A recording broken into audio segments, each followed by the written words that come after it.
Goedemorgen gemeente. Hartelijk welkom in deze dienst. Ook zij die met ons verbonden zijn via de livestream.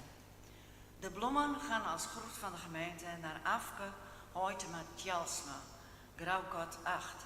Ze mocht deze week weer thuiskomen uit het ziekenhuis. De eerste collecte is bestemd voor de diaconie en de tweede voor de kerk. Onze voorganger is dominee Catrinus Corporaal uit Bolsward. De lector ben ik zelf en de organist is Tineke Grijdanus. Uitnodigingen, als het goed is, voor de gemeenteavond liggen achter in de kerk. Op 19 november is de gemeenteavond in Hitsem, aanstaande dinsdag dus, en 21 november in Arem. Ons intochtlied is lied 213, vers 1, 2 en 3. We zingen dit indien mogelijk staan. En dan wensen we een ieder een gezegende dienst toe. En na de dienst heb ik de koffie klaar.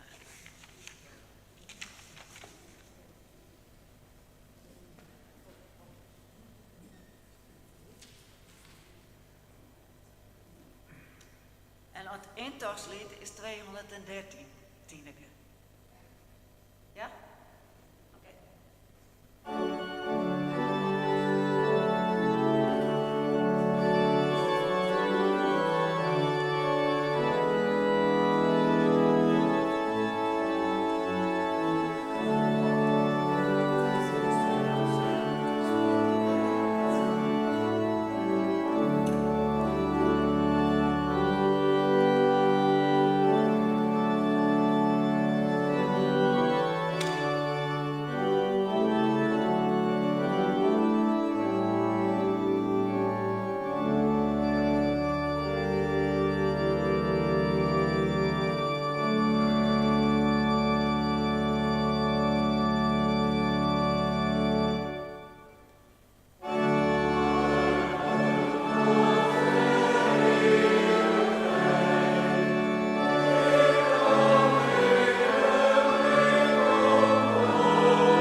Stilgebed.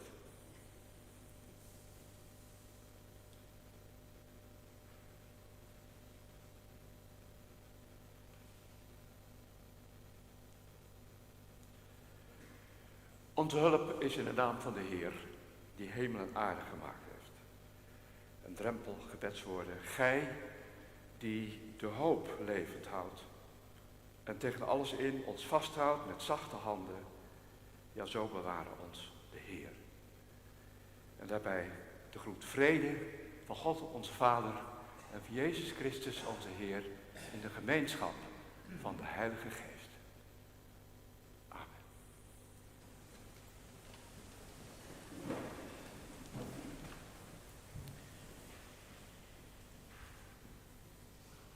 Gemeente, op deze zondag, deze voorlaatste zondag van het kerkelijk jaar, vooraf aan gedachtenisdienst zondag, misschien ook hier denk ik, laatste zondag van het kerkelijk jaar.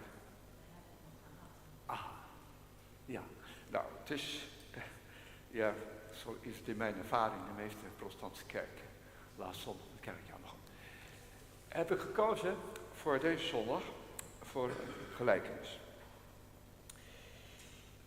Verteld en straks gelezen uit het Evangelie van Lucas in de taal van de Bijbel, in de gewone taal begint dat zo. Jezus gaf een voorbeeld aan zijn leerlingen om te laten zien hoe belangrijk het is om te blijven bidden en nooit op te geven. En dat voorbeeld richt zich dan op een weduwe met een nooit aflatende roep: verschaf mij recht. Tegelijk richt het zich op een rechter die niet bepaald echt rechter is. En die weduwe en die rechter zijn niet zomaar verhaalfiguren. We passen zomaar allen in de ene figuur, maar ook in de andere. Wie weet. Lastige vragen. En zeker het slot van die gelijkenis. Maar als de mensenzoon komt, zal hij dan geloof vinden op aarde. Dat is we bidden het Kyrie-gebed, het gebed om ontferming.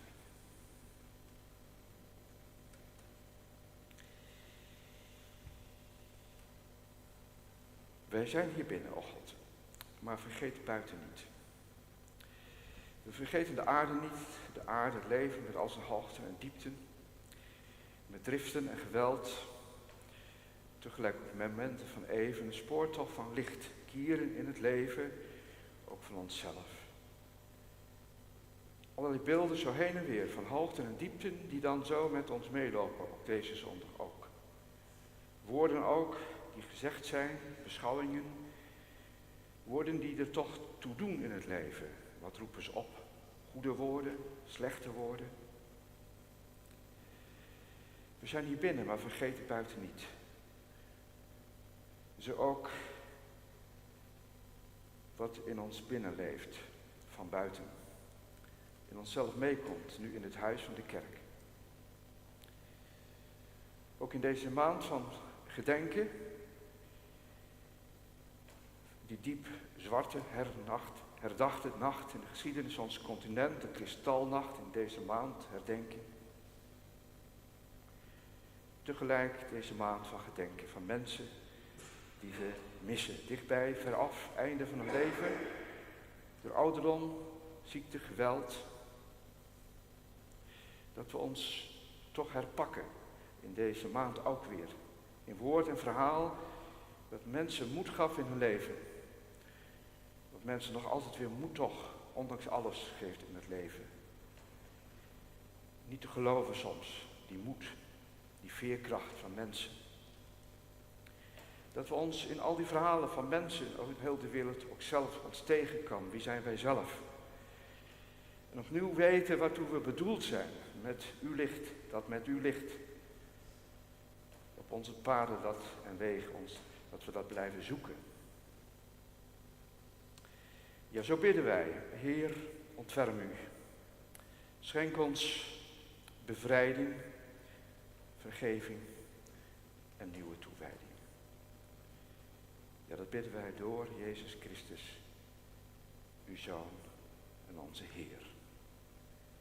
Amen.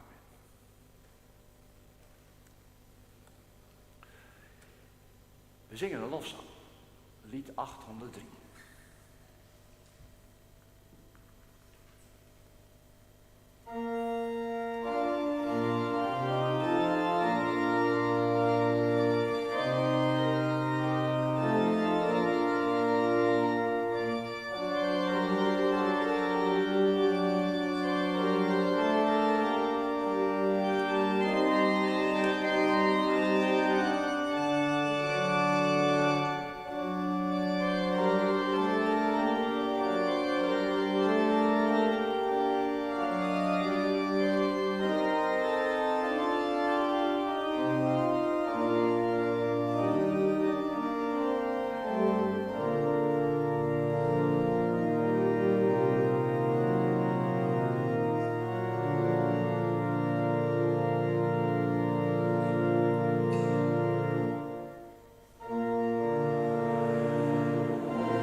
gebed bij de opening van de schrift.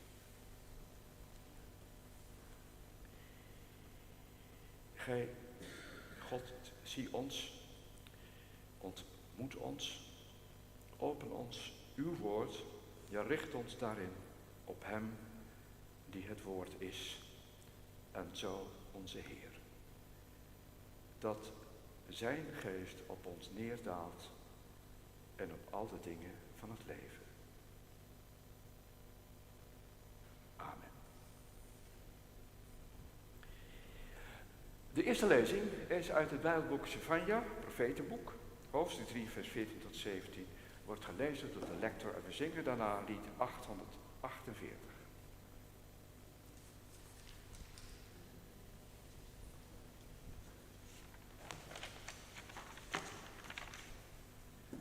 Hoor dan nu naar het woord van de Heer uit het Oude Testament, uit het boek Zefanja, hoofdstuk 3, de versen 14 tot 17. Jubel, vrouwen Sion, zing van vreugde Israël, juich met heel je hart, vrouwen Jeruzalem. De Heer heeft het vonnis over jou teniet gedaan en je vijand verdreven. De Heer, de koning van Israël, is in je midden. Je hebt geen kwaad meer te vrezen. Op die dag zal men tegen Jeruzalem zeggen: wees niet bang, Sion, laat de moed niet zinken. De Heer, je God, zal in je midden zijn. Hij is je held die je bevrijdt. Hij zal vol blijdschap zijn, verheugd over jou. In zijn liefde zal hij zwijgen.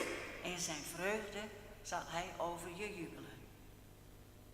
We zingen nu lied 848.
dan nu naar het woord van de Heer uit het Nieuwe Testament, uit het boek Lucas, hoofdstuk 18, de versen 1 tot en met 8. Hij vertelde hen een gelijkenis over de noodzaak om altijd te bidden en niet op te geven. Er was eens een rechter in een stad die geen ontzag had voor God en zich niets aan de mensen gelegen liet liggen. Er woonde ook een weduwe in die stad, die steeds weer naar hem toe ging met het verzoek: doe mij recht in het geschil met mijn tegenstander.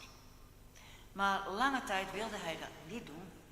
Ten slotte zei hij bij zichzelf: ook al heb ik geen ontzag voor God en laat ik mij niets aan de mensen gelegen liggen, toch zal ik die weduwe recht verschaffen, omdat ze me last bezorgt. Anders blijft ze eindeloos bij me komen en vliegt ze me nog aan. Toen zei de Heer: luister naar wat deze rechter zegt, al minacht hij ook het recht.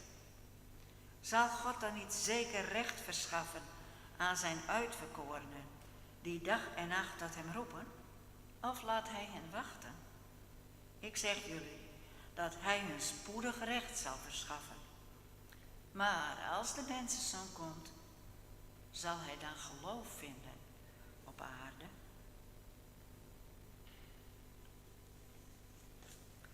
We zongen nu uit het liedboek lied Zo'n 113, de versen 1, 2 en 3.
En we moeten goden zingen in het Hollands, in het Nederlands gezegd. Want het lied dat we net zongen, prachtig lied, dat moeten, kun je aan storen. Het is misschien ook heel bevrijdend. Het geeft ons een beetje het gevoel, tenminste zo gaat het mij, doe het maar. God lof zingen in het leven. Of je het altijd haalt. Daarom bestaat ergens dat moeten, dus zeker een heilzaam moeten. En zo kom ik bij de gelijkenis van vanmorgen. Gemeente van Christus, lieve mensen, vaak denk ik in onze tijden aan die vraag van Jezus die Lucas met de gelijkenis heeft opgeschreven. De vraag naar het vinden van het geloof op aarde. Maar wat is dat toch, het geloof vinden op aarde? Een vraag die zomaar met onszelf kan, wil meelopen. Als een vraag die je niet zomaar kunt wegduwen eigenlijk. En als je het wel doet, zo ineens ook weer terug kan komen. Wat geloof ik? Wat is geloven in mijn leven? Geloof vinden op aarde. Ja, wat is dat? Het is een vraag waarin Jezus aarzeling door laat klinken, kun je zeggen. Zal het er wel zijn op aarde? Geloof. Geloven. In de gelijkenis van die protesterende weduwe, iemand met weinig rechten toen, opgevangen, wel nee, verzekering, wel nee. Daarom allemaal weer in de Torah, in de schriften van de Bijbel, die aansporing, denk aan de weduwe, de wees en de vreemdeling. En dan in deze gelijkenis, die misschien ook zou kunnen heten van de onrechtvaardige rechter, vraagt de weduwe om recht, om actie, om een reactie op haar vraag. En het antwoord komt dan van die rechter. En zo zegt Jezus, God zal ook antwoord geven op die vraag. Maar als het zover is, weten de mensen dan nog wat hun vragen zijn. Zijn er dan nog mensen te vinden die vragen? Ik vind dat een zeer intrigerende gedachte. Welke vraag komt in het geloof mee? In geloven. In de gelijkenis is het de weduwe die staat in allerlei uitleggingen vanaf de vroege kerk al. Ja, die staat voor Israël. Weduwe voor de kerk ook. Weduwe, gemeente. En de rechter is in persoon de aarde, de wereld, de mensenwereld waarin wij ons bevinden en waar wij deel van uitmaken. De rechter is dus deel van de maatschappij, de cultuur, de instituties, zeg maar. Onze dagelijkse orde. En hij is rechter, maar is hij onrechtvaardig?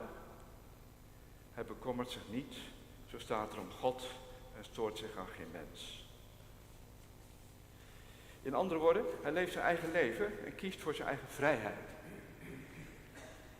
Laat ook onrecht gaan. Zo van, je kunt niet de hele wereld toch op je nek nemen, je kunt je niet altijd overal druk om maken. Recht in de wereld. Maar op wie kun je dan nog een beroep doen? Op rechters, op recht in onze wereld. Zo zijn er mensen, misschien zijn we soms zelf, kunnen we daar een beroep op doen, op onszelf, recht te doen. Volken, landen, deze tijden, herkenbaar. In de gelijkenis naar de weduwe toe is de rechter dan niet verkeerd. Het duurt wat lang, maar ze krijgt haar proces, haar zaak, haar uitspraak. Maar hoe terecht ook ik kun je zeer bezorgd maken in onze tijden over recht en slecht, wat alles door elkaar heen. Alleen al wat verkiezingen in Amerika, nog altijd het machtigste land in de wereld, opleverden. Welke kant zal dat uitgaan met die regering straks? En nog maar net dichtbij in ons land weer een kabinetscrisis gehad. Maar wat daaronder zit en zat en blijft zitten. Zeker, we kunnen niet alles tegelijk, alles zo dicht bij onszelf brengen, wat veraf en dichtbij maar gebeurt.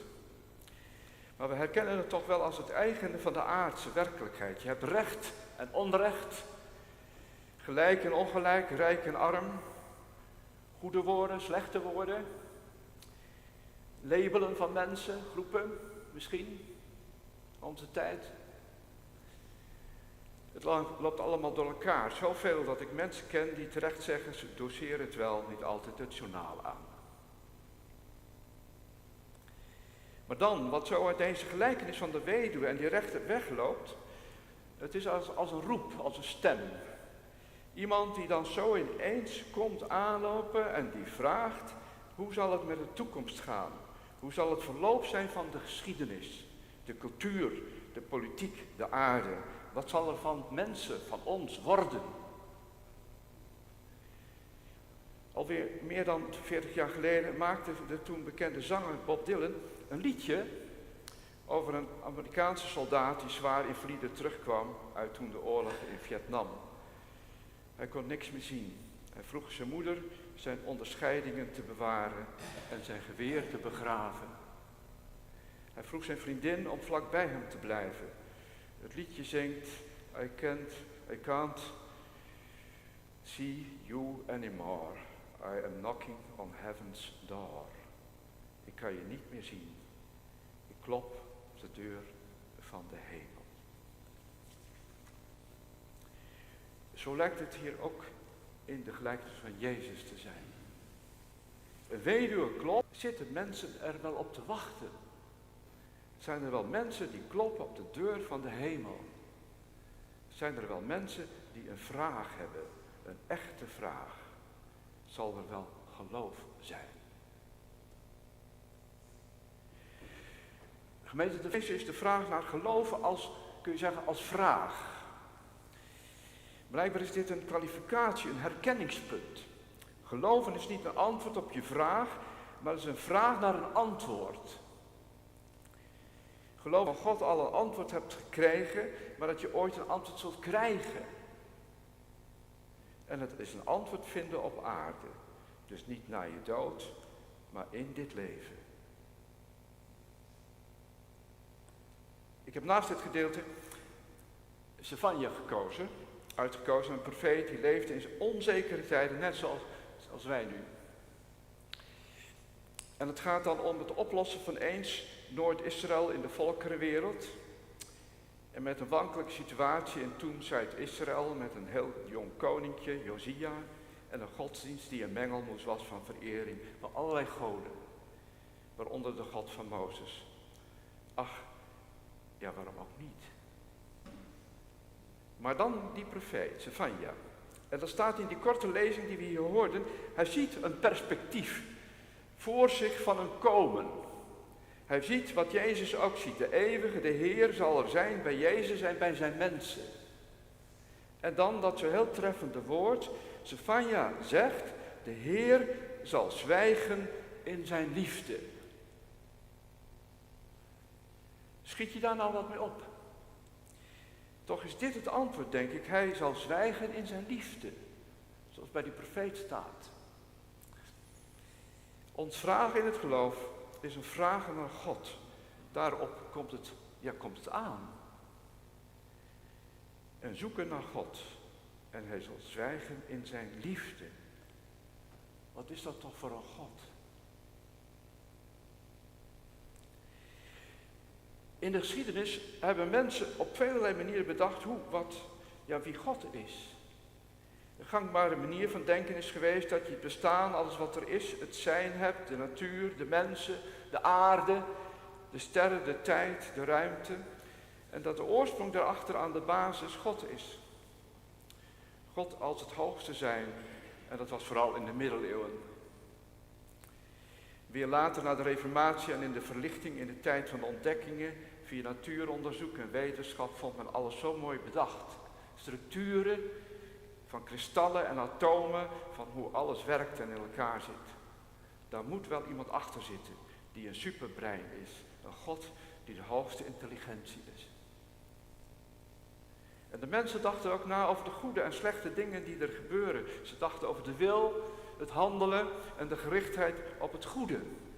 Zo zou je kunnen bedenken dat de mens uiteindelijk toch wel het goede wil. En dat er achter al die goede willen één universele goede wil is die je God noemt. Of je bedenkt ook dat er gevoelens zijn van schoonheid en van verbeelding. De bergen in Zwitserland bijvoorbeeld. En onze wijdse blikken die we kunnen hebben over de velden hier in onze provincie met zoveel dorpen en terpen en kerken. Maar ook de schoonheid van schilderijen. Kun je fantastisch vinden. Van Gogh, Rembrandt en vele anderen. Dat kan je wat doen, kan je raken. En de beelden van zoveel beeldhouwers, en zang en muziek. De muziek van Bach. En zoveel mooie gedichten en romans. Ja, zo is er de wereld van de verbeelding. Moeten we ook blijven doen, verbeelden. En zo kun je van al die aspecten bedenken dat God daarmee te maken heeft. Het zijn en het denken en het willen en het voelen. En dat is allemaal mooi. Je hoeft er, om zo te zeggen, geen christen voor te zijn om het te geloven. Maar wat die profeet Jevanja eens trachtte te zeggen, is dat er een zwijgen is achter de gebeurtenis, zeg maar. Een stille ruimte, een stille tijd, die vol is van liefde. Een plek die niet van ons is, die van een andere orde is dan wij zelf kunnen bedenken. Vrij uit boven al onze eigen bedenksels. En daarna zoekt de schrift, de verhalen van de schrift van de Bijbel. Dat is het eigen, en dat is het eigen ook in de gelijkenis. De vraag naar het geloof is een vraag naar God. En God is een stille aanwezige die liefde is, die onvoorwaardelijk is en in de stilte spreekt. De gelijkenis gaat ook over recht verschaffen, zeker recht doen door alles heen. Wat schots en scheef is. Een vraag naar perspectief die open staat naar het komende, naar een komst van God. Een God die zwijgend is, in stilte spreekt. Dat wil zeggen, denk ik, ja dat het gaat om een taal die anders is dan de onze. Een stem die anders is dan onze stem. Een wereld anders dan de aarde. Aarde, mensen anders. Alles anders, want rechtgetrokken, aangetrokken tot het rijk van God. Dat is een stille macht die werkt. En daarna zoekt het geloof te vragen. Is dat nog te vinden?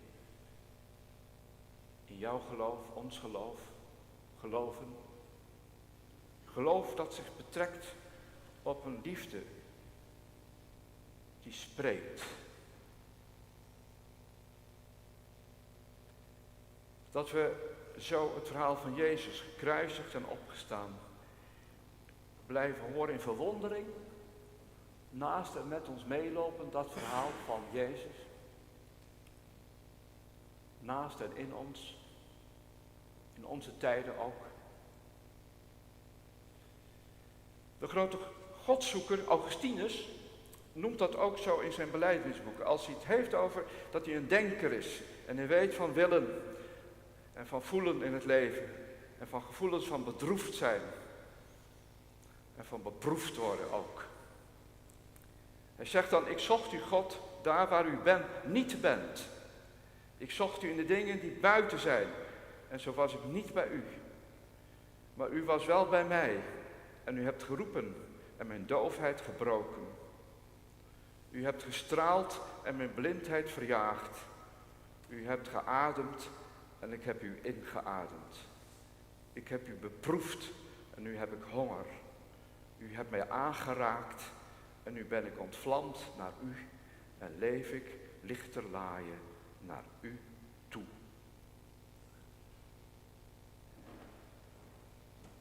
Zo te kloppen op de deur van de hemel en te horen vanuit je doofheid en te zien vanuit je blindheid dat God vlakbij is en tot ons spreekt met een liefdevol zwijgen. En dat ook nu zo mag zijn. Een zwijgen dat spreekt. En dat voelen in zo'n lied als we naast de stilte gaan zingen, laat komen, Heer, uw rijk.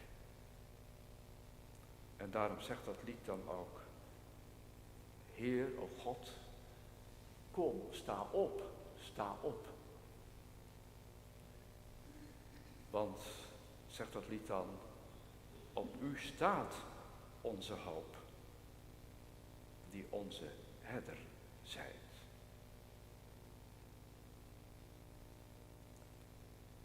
Amen.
We gaan de geloofsbelijdenis zingen. En dat kunt u vinden in het liedboek nummer 340b. Maar dat staat natuurlijk ook op uw Wiermuseum, op de schermen.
De gebeden is stilgebed tot onze Vader. Laten we samen danken.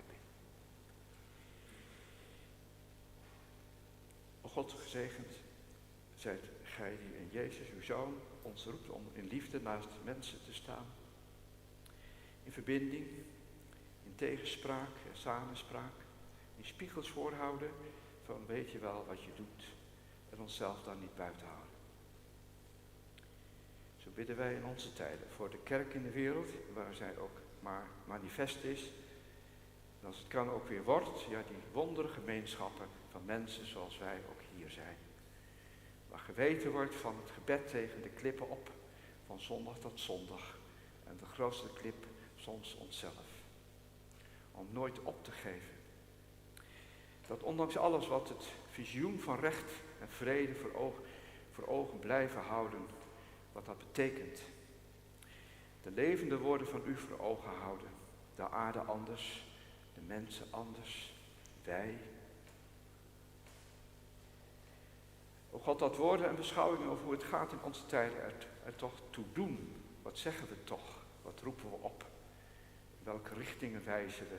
Als het gaat om hufterig gedrag. En zo ineens weer gebeurt wat gebeurd is in ons land. Dat trekken we ons wel en niet aan. En hoe doen we dat?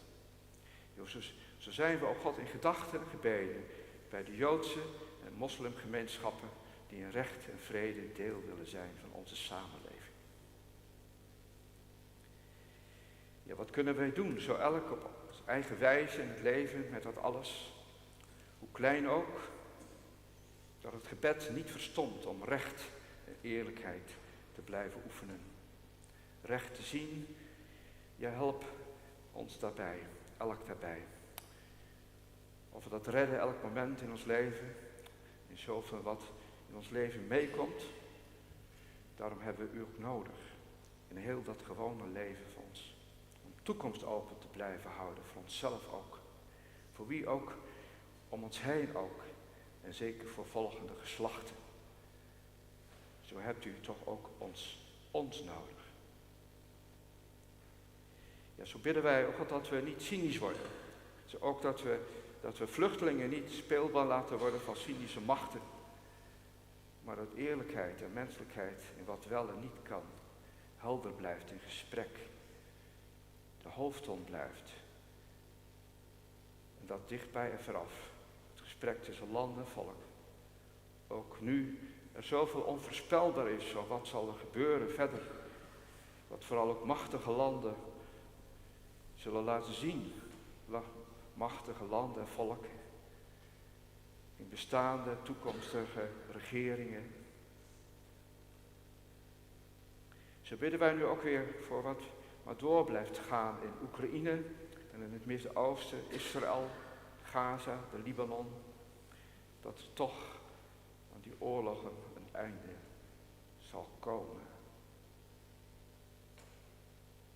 Ja, dat we bidden, ook daarvoor niet opgeven.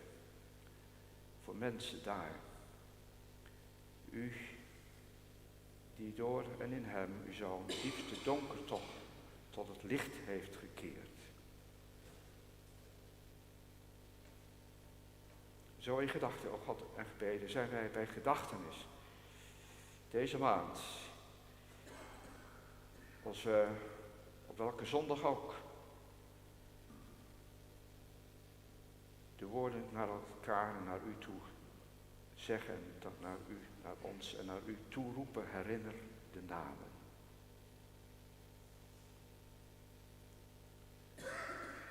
God, zo zijn we bij onszelf in de stilte. Stilte die alles wil zeggen ook. Te zeggen wat we alleen zelf kunnen zeggen. Met woorden of zonder woorden.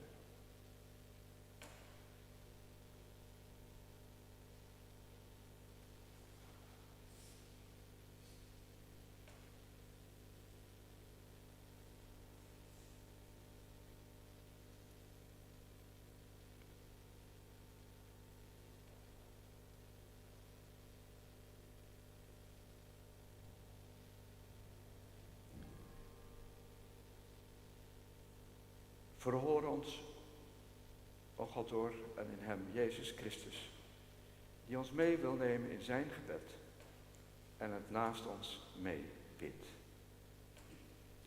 Onze Vader, die in de hemelen zijt, uw naam wordt geheiligd, uw koninkrijk komen, uw wil geschieden, gelijk in de hemel als ook op de aarde. Geef ons heden ons dagelijks brood en vergeef ons onze schulden, gelijk ook wij vergeven onze schuldenaren. En leid ons niet in verzoeking, maar verlos ons van de boze. Want van u is het koninkrijk en de kracht en de heerlijkheid tot de eeuwigheid. Amen. Er zal nu worden gecollecteerd en ons slotlied is uit het liedboek, zongen wij lied 150a. Naar de inzameling van uw gaven.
Together why?